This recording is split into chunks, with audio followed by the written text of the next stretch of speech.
आइए आज हम बात करेंगे आपके केमिस्ट्री कोर्स से संबंधित चैप्टर 1 है ना। और चैप्टर 1 में हम लोग को पढ़ना है रसायन की कुछ मूलभूत अवधारणाओं के बारे में। ठीक है, यहाँ पे हम देखेंगे कि केमिस्ट्री है क्या, ठीक है, उसकी कितनी ब्रांचेस होती है, ठीक है, और उसके आगे टॉपिक्स के बारे में जानेंगे। ठीक है, यहाँ पे इसकी मूलभूत अवधारणा मतलब रासायनिक संयोग कैसे होता है, अणु परमाणु क्या है, ठीक है, एवोगैड्रो संख्या क्या है। तो पूर्व में आप लोग को रसायन, उसके है ना जनक, उसके शाखाओं और विभिन्न क्षेत्रों में रसायन का क्या क्या महत्व या उपयोग है उसके बारे में आप लोग को जानकारी दी जा चुकी है।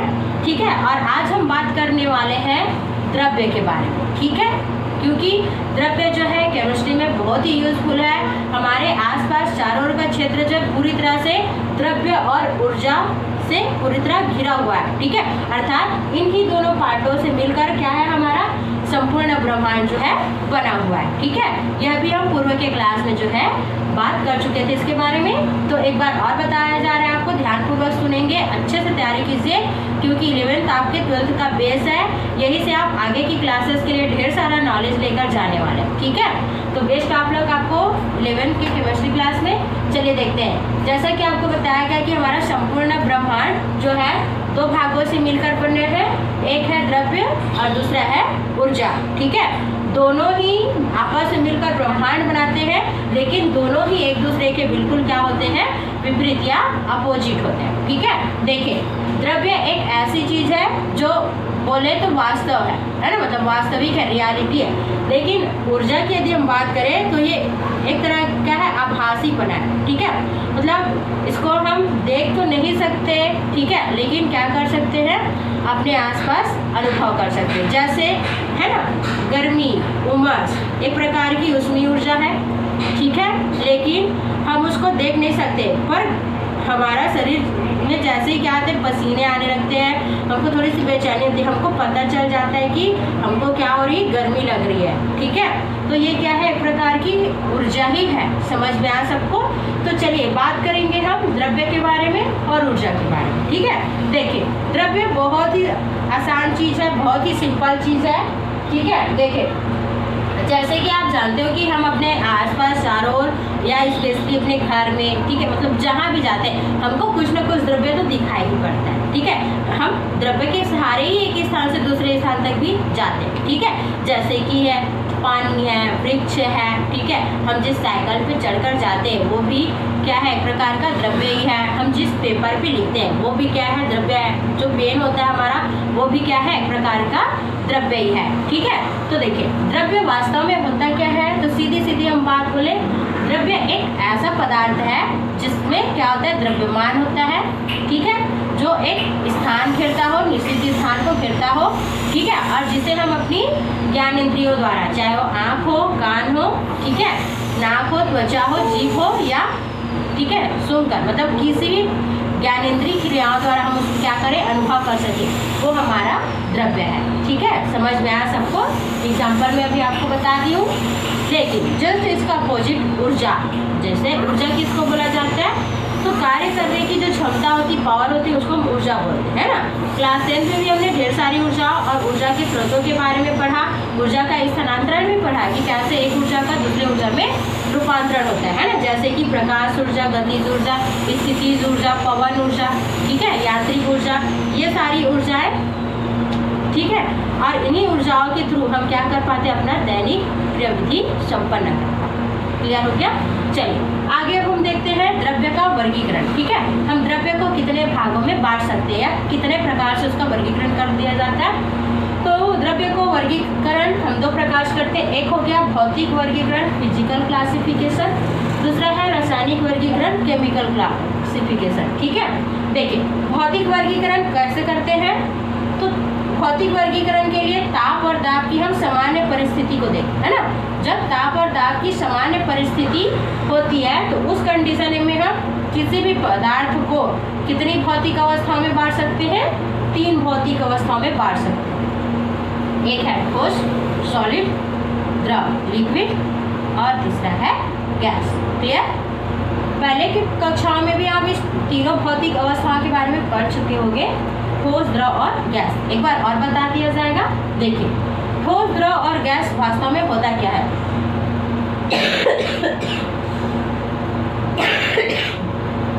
पहला है ठोस। देखिए, ठोस, द्रव और गैस, इन तीनों का जो भौतिक वर्गीकरण होता है वो किसके बेस पे होता है? केवल इनके अंतरा आणविक बल, है ना, मतलब इनके अवयवी अणुओं के मध्य में जो अंतरा आणविक बल पाया जाता है, ठीक है, और इनके अवयवी अणुओं के मध्य में जो अंतरा आणविक रिक्तियां या गैप होती, उसके बेस पर इनका भौतिक वर्गीकरण किया जाता है। याद होगा आपने क्लास 10th में क्या पढ़ा? ऊष्मा का संवहन, ठीक है, उसमें आपको ऊष्मा का संचार, ठीक है, या स्थानांतरण, संवहन, चालन, विकिरण, ये क्रियाएं आपको बताई गई, है ना। उसमें मेनली आपको यह भी बताया गया कि ठोस में कैसे होता है, द्रव में कैसे होता है, गैस में कैसे होता है। वहाँ पर आपको इसके संरचनाओं के बारे में भी बताया गया कि ठोस जो होते हैं उसके अवयवी कण, है ना, एक दूसरे से क्या होते हैं? घनिष्ठ रूप से जुड़े होते हैं, क्लोज पैक होते हैं, है ना। इनके मध्य जो रिक्त स्थान होता है वो बहुत कम होता है, तथा इनके अवयवी अणुओं के मध्य जो क्या होती है? अंतरा आणविक बल होती है, वो बहुत ही प्रबल होती है, ठीक है। प्रबल होने के कारण समझ में आ गया सबको? प्रबल होता है अर्थात ये क्या होता है? एक निश्चित ज्यामिति संरचना वाला होता है। क्लियर हो गया? लेकिन जो द्रव होते हैं, द्रव का जो अंतरा आणविक बल होता है ठोस से कम होता है पर गैस से अधिक होता है, ठीक है। और इनके मध्य जो अंतरा आणविक रिक्तियां होती वो भी सेम होती, ठीक है, ठोस से कम होता है पर गैस की तुलना में अधिक होता है, ठीक है। क्लियर हो गया? समझ में आया सबको? इधर सॉरी, इनकी जो अंतरा आणविक रिक्तियां होती है वो ठोस की तुलना में अधिक होती है पर गैस की तुलना में कम होती है। अब आई बात गैस की, तो गैस तो सबसे निराला है ना, इसमें ना तो किसी प्रकार का अंतरा आणविक बल पाया जाता है, ठीक है, और इनमें जो अंतरा आणविक रिक्तियां होती है वो काफी विशाल होती है। आप लोगों ने अगरबत्ती का तो धुआं देखा ही होगा, है ना। अगरबत्ती के जो धुएं होते हैं या धुएं के जो पार्टिकल्स होते हैं वो दूर दूर क्या होते हैं? फैलते जाते हैं, तो उनके मध्य जो रिक्तियां होती है वो धीरे धीरे समाप्त हो जाती है और पूरी तरह से वो विशाल वातावरण में फैल जाते हैं, है ना। तो ये हो गई गैस। समझ में आया सबको? आप देखिए, किसी भी पदार्थ की जो तीनों भौतिक अवस्था होती है ना, वो ताप और दाब की विभिन्न परिस्थितियों में एक दूसरे में क्या होती है? परिवर्तनशील होती है। जैसे उदाहरण में हम बर्फ को ले, है ना, बर्फ को यदि थोड़ी सी उष्मा दी जाए तो क्या हो जाता है? जल में परिवर्तित हो जाता है। लेकिन जब जल को और उष्मा दी जाती है तो वो भाप मतलब गैसीय अवस्था में परिवर्तित हो जाता है। आई बात समझ में सबको? तो ये हो गया आपका ठोस, द्रव और गैस अवस्था। क्लियर? तो इस प्रकार हमने देखा द्रव्य का भौतिक वर्गीकरण। चलिए चलते हैं द्रव्य के रासायनिक वर्गीकरण। देखिए, अब द्रव्य का जो रासायनिक वर्गीकरण है वो थोड़ा सा डिटेल है, क्योंकि हम पढ़ने जा रहे हैं रसायन, तो हम डिटेल की ओर तो चलेंगे ना। तो देखिए, द्रव्य का जो रासायनिक वर्गीकरण है उसमें हमने सबसे पहले द्रव्य को दो भागों में बांटा। एक है समांगी पदार्थ, दूसरा है विसमांगी पदार्थ। तो चलिए स्टार्ट करते हैं कि वास्तव में समांगी पदार्थ होता क्या है, ठीक है।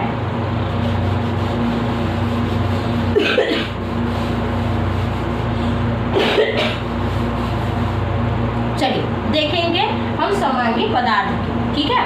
तो समांगी पदार्थ होता क्या? बहुत ही विशिष्ट प्रकार का पदार्थ, है ना। किसको बोलेंगे हम समांगी पदार्थ? तो जब किसी भी पदार्थ का जो संघटन होता है, देखिए संघटन मतलब जैसे मैं आपको बोलूं कि हमारा जो वायुमंडलीय वायु होता है, वायुमंडलीय वायु में नाइट्रोजन गैस होता है, ऑक्सीजन गैस होता है, कार्बन डाइऑक्साइड होता है, हाइड्रोजन होता है, उसके अलावा अन्य भी अल्प मात्रा में थोड़ी थोड़ी गैसें होती है, बट सबकी मात्रा एक निश्चित होती है ना, और वो मात्रा चेंज नहीं होती, ठीक है। तो ये है एक समांगी पदार्थ, है ना। तो हमारी वायुमंडलीय वायु जो है वो एक प्रकार की समांगी पदार्थ है, ठीक है। क्योंकि वायुमंडलीय वायु का देखोगे बरसात आता है, गर्मी आता है, ठंड की सीजन आती है, तापमान में उतार चढ़ाव होता है, ठीक है। लेकिन वायुमंडलीय वायु में जो इन गैसों का प्रतिशत मात्रा होता है वो हमेशा निश्चित बना रहता है, ठीक है। तो इसी को हम बोलते हैं कि सभी अवस्थाओं में समान बना रहना, है ना। और इनकी ये जो परसेंटेज है ना वही क्या है? इनकी एक समान संघटन है, ठीक है। संघटन मतलब जितनी जितनी मात्राएं उसमें मिली होती है, ठीक है, या जितनी जितनी मात्राएं, ठीक है, तत्वों की आपस में मिलकर उनको बनाए रहती है, यही तत्व उनके संघटन। क्लियर हो गया? तो समांगी पदार्थ ऐसे पदार्थ हो गए जिनकी संघटन और गुण सभी प्रावस्थाओं में समान होती है, उनको हम समांगी पदार्थ बोलते हैं। ठीक है, इसका बेस्ट एग्जाम्पल है वायुमंडलीय वायु। क्लियर हो गया? तो याद रखेंगे। इसके अलावा हमारा जो लोहा है, ठीक है, हाइड्रोजन है, लवण है, जल है इत्यादि, ये सभी आप देखिए जल का तो बहुत ही अच्छा एग्जाम्पल है ना। इसमें हाइड्रोजन हमेशा क्या होते हैं, हाइड्रोजन और ऑक्सीजन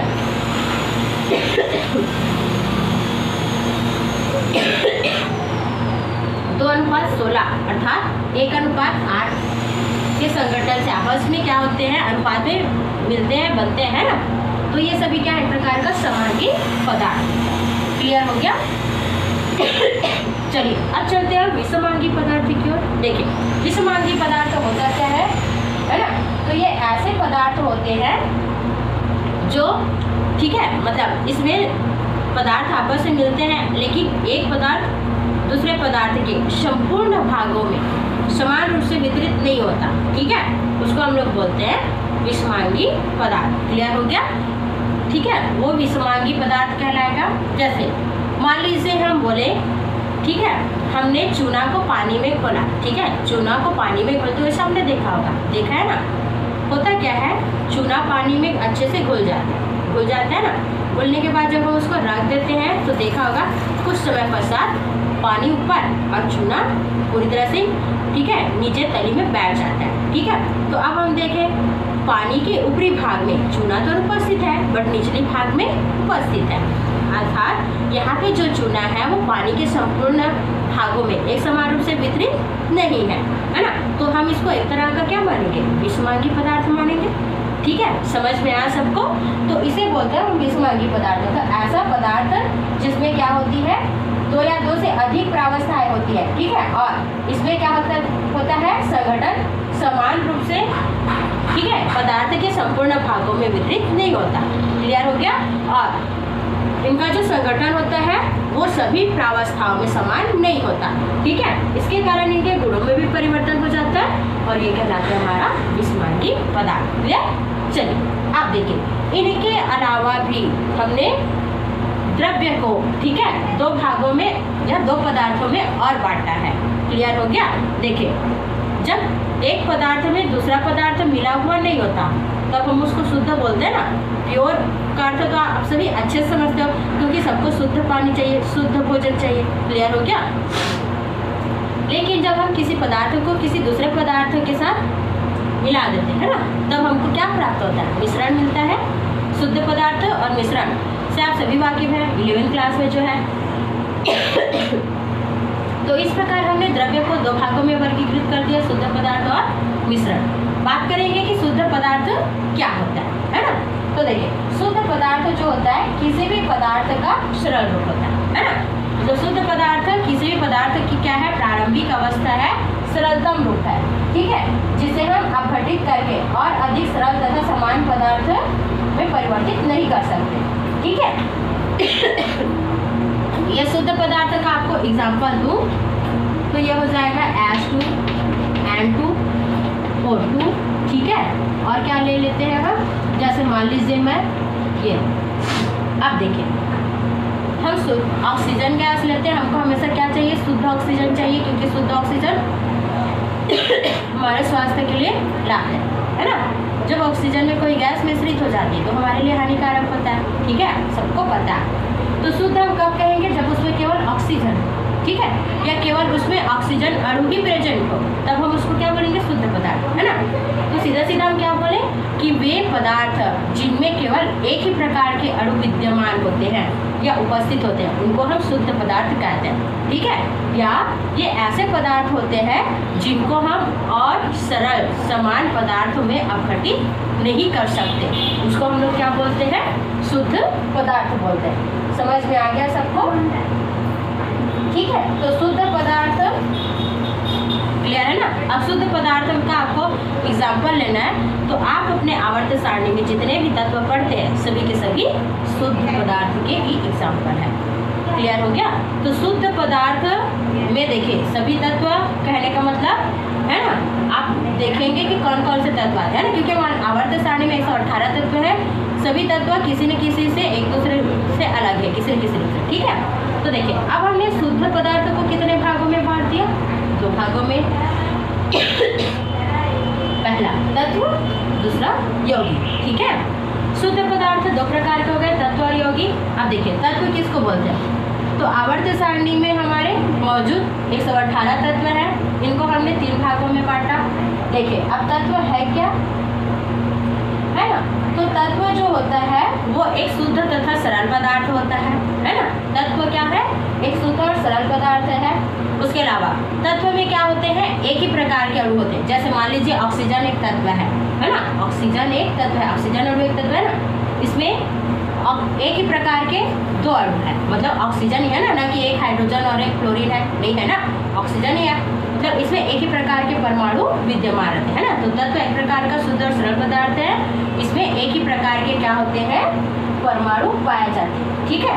और तत्वों को रासायनिक विधियों द्वारा अपघटित नहीं किया जा सकता, नष्ट नहीं किया जा सकता। यौगिक तत्व की परिभाषा, अब देखिए तत्वों को भी हमने कितने भागों में बांट रखा है, सबको पता है, 10th में पढ़ चुके हैं, 3, धातु, अधातु, धातु, उपधातु, अधातु, है ना। अब धातु किसे कहते हैं, सबको पता है, जो इलेक्ट्रॉन त्याग कर धनायन बनाते हैं, है ना, क्योंकि हम तो 10th में धातु, अधातु, उपधातु अच्छे से पढ़ा है, ठीक है। तो जो इलेक्ट्रॉन त्याग कर धनायन बनाते हैं उसको धातु बोलते हैं। धातुओं में चमक पाई जाती है, आघात वर्धनीयता पाई जाती है, ठीक है। अधातु किसको बोलते हैं, जो इलेक्ट्रॉन ग्रहण करके ऋणायन बनाते हैं, ठीक है। उपधातु किसको बोलते हैं, है ना, तो जिनमें धातु और अधातु दोनों के समान गुण पाया जाता है, वो क्या मतलब दोनों के बीच की अवस्था होती है, उसको हम उपधातु बोलते हैं। समझ में आया सबको।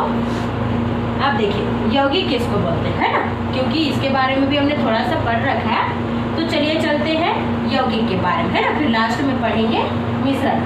तो देखिए यौगिक किसको बोलते हैं, तो एक से अधिक तत्वों को, है ना, निश्चित अनुपात में, देखिए एक से अधिक तत्वों के निश्चित अनुपात में संघटित होने से, ठीक है, बने पदार्थ को हम यौगिक बोलते हैं, ठीक है। क्लियर हो गया, यौगिक किसको बोलेंगे, जब एक से अधिक पदार्थ, है ना, याद रखेंगे तत्व में एक ही पदार्थ होता है, लेकिन यौगिक में एक से अधिक पदार्थ, है ना। जैसे हम मेथेन बोले तो मेथेन एक कार्बनिक यौगिक है, उसमें कार्बन और हाइड्रोजन एक निश्चित अनुपात में मिले रहते हैं, है ना।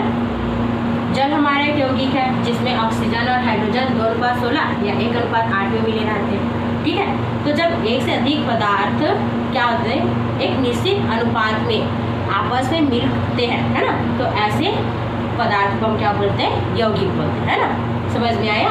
और यौगिकों को हम क्या कर सकते हैं, एक से अधिक, अब चूंकि ये एक से अधिक तत्वों से मिलकर बना है ना, तो एक से अधिक भागों में विभाजित कर सकते हैं, लेकिन तत्वों को नहीं कर सकते। इस बात पे समझ में आया सबको, ठीक है। चलिए उसके बाद आगे देखते हैं, यौगिक 2 प्रकार के होते हैं, कार्बनिक यौगिक, अकार्बनिक यौगिक, ठीक है। अब देखिए कार्बनिक यौगिक किसको बोलते हैं, तो हाइड्रोकार्बन, है ना, मुख्य रूप से देखिए जंतुओं एवं पौधों से प्राप्त विशिष्ट प्रकार के कार्बनिक यौगिक, ठीक है। इसके अलावा हाइड्रोकार्बन से बने कार्बनिक यौगिक, ठीक है। जैसे उदाहरण में हम एल्कोहल ले सकते हैं, एल्कोहल एक प्रकार का क्या है, कार्बनिक यौगिक है। बेंजीन ले सकते हैं, मेथिन ले सकते हैं, एथिल ले सकते हैं, एसिटिक अम्ल ले सकते हैं, नींबू में पाया जाने वाला टार्टरिक अम्ल ले सकते हैं, एस्टर ले सकते हैं, एल्डिहाइड ले सकते हैं। ये सभी क्या एक प्रकार का कार्बनिक यौगिक है, ठीक है। आपको ये आगे की क्लासेस चैप्टर्स में और अच्छे से बताई जाएगी, ठीक है। अब अकार्बनिक यौगिक किसको बोलते हैं, है ना, तो देखिए धातु कोई भी ज्ञात 2 या 2 से अधिक तत्वों से बने यौगिक या खनिज तथा चट्टानों से प्राप्त होने वाले यौगिक अकार्बनिक यौगिक कहलाते हैं। जैसे इसमें आप वे सभी ले सकते हो, जैसे कार्बन डाइऑक्साइड, सल्फर डाइऑक्साइड,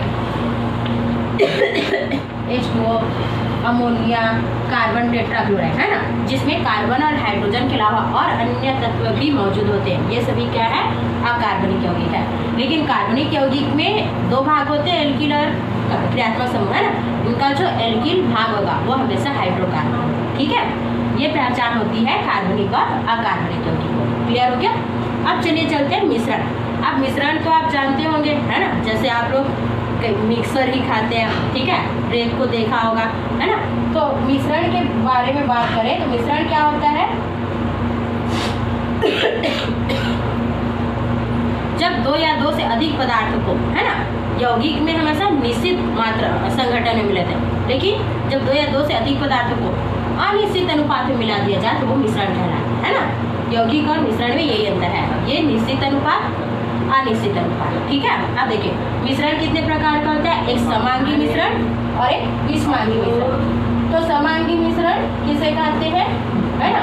तो देखिए इसमें जब दो या दो से अधिक पदार्थों को किसी भी अनुपात में मिलाया जाता है ना, तो ये दोनों पदार्थ एक दूसरे से इस तरह से मिल जाते हैं या एक पदार्थ दूसरे पदार्थ के संपूर्ण भागों में इस तरह से वितरित हो जाता है कि हम उस पदार्थों मतलब दोनों पदार्थों को अलग अलग रूप से सूक्ष्मदर्शी द्वारा भी नहीं देख सकते। तो इस प्रकार का मिश्रण जो होता है वो समांगी मिश्रण कहलाता है। जैसे समांगी मिश्रण में इसका बहुत अच्छा उदाहरण है वायुमंडलीय वायु, अभी मैंने आपको ऊपर में बताया, ठीक है। अब देखिए विषमांगी में ठीक ऊपर में भी हम देख चुके हैं, है ना, जिनका संघटन कभी भी एक समान नहीं होता, ठीक है। जैसे रेत और पानी, है ना, जब हम क्या करते हैं पानी में रेत डालते हैं, थोड़ी देर उसको घोलते हैं तो रेत तो पानी के चारों तरफ घुलने लगता है, लेकिन कुछ समय के साथ तली में बैठ जाता है। तो ये हो गया एक प्रकार का विषमांगी मिश्रण। तो समझ में आया सबको? प्रैक्टिस कीजिए, अच्छे से पढ़िए।